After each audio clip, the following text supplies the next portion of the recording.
Yeah, well, certainly digging out here at the Dome. Marnie, Heidi, they do not know yet when this dome will be repaired. Sometime on Tuesday we may have a firm answer to this, but take a look behind me. It is a very strange scene. You can see the fabric of the dome flapping there at the wind coming in here, and so is the cold air. It's got to be around 0 degrees inside the dome right now. The good news here, as you said, no one was injured in this dome collapse, and the damage can eventually be repaired. And for the Vikings, this may not only be a metaphor for their season, it may also be their best shot yet at a new stadium. We've got some exclusive footage from the Fox camera was rolling inside the dome at 5 a.m. when it caught a jaw-dropping scene. At first, just a trickle, then an avalanche, as 17 inches of snow and ice broke through the dome.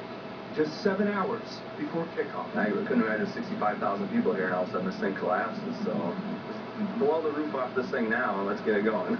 No one was as disappointed by the canceled game than Big Mike, a big Giants fan who flew in from New York. At least I would have had some guys on the roof cleaning it off while the snow was falling. Or how about this? They should have built it right in the first place so it doesn't collapse. Where do they think they were? Florida? In fact, workers were on the roof until midnight clearing snow with hot water, but had to retreat when it became sheets of ice. I think it's a pretty good indication that it's a new time for a new stadium. That's right, you know. By dawn, a glimmer of sunlight captured an eerie spectacle.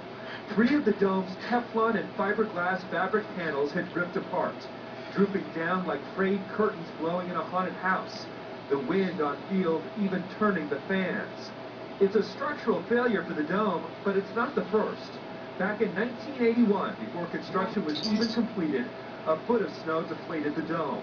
It happened again in 1982 and 83. Now that the big top is down yet again, get ready for the political circus. This could be the Vikings' most powerful argument yet for a new stadium. From a structural standpoint, the dome is not obsolete. But as with everything with the team, we're always trying to work with them and work towards their greater good. Experts from around the country are flying in to assess the damage. They should know by Tuesday whether it's possible to have next week's game against the Bears. Meanwhile, if anyone needs any hot air to refill the dome, Big Mike from New York is happy to help.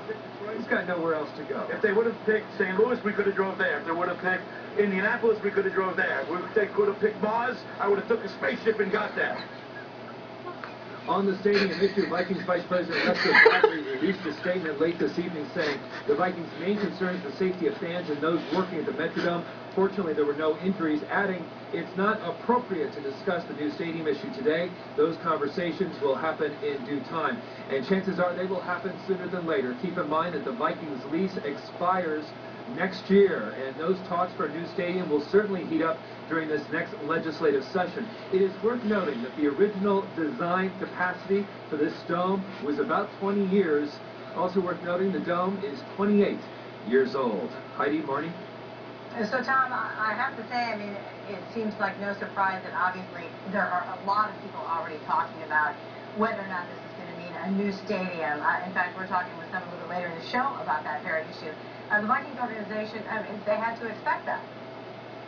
Absolutely, but I also think they're playing this very smart. Lester Bagley, as he's a pro at this, I think for this should really keep his fucking sunglasses on. He looks a lot better with them. Hey, we need a new stadium. This is evidence of that. That would come off as a lot of people as very crass. I think the Vikings know they have an issue here with this dome collapse. They have been on record saying this dome has a lot of deficiencies over the years, even in terms of handicap access and also getting people out of here if there's a medical emergency, the way the crowds are set up around the dome. So they know they have an issue with this dome and how old it is. They don't want to appear overeager with this dome collapse, and they're probably playing it smart. Yeah, totally understandable. All right, Tom Lydon for us at the Metrodome tonight. Thank you. And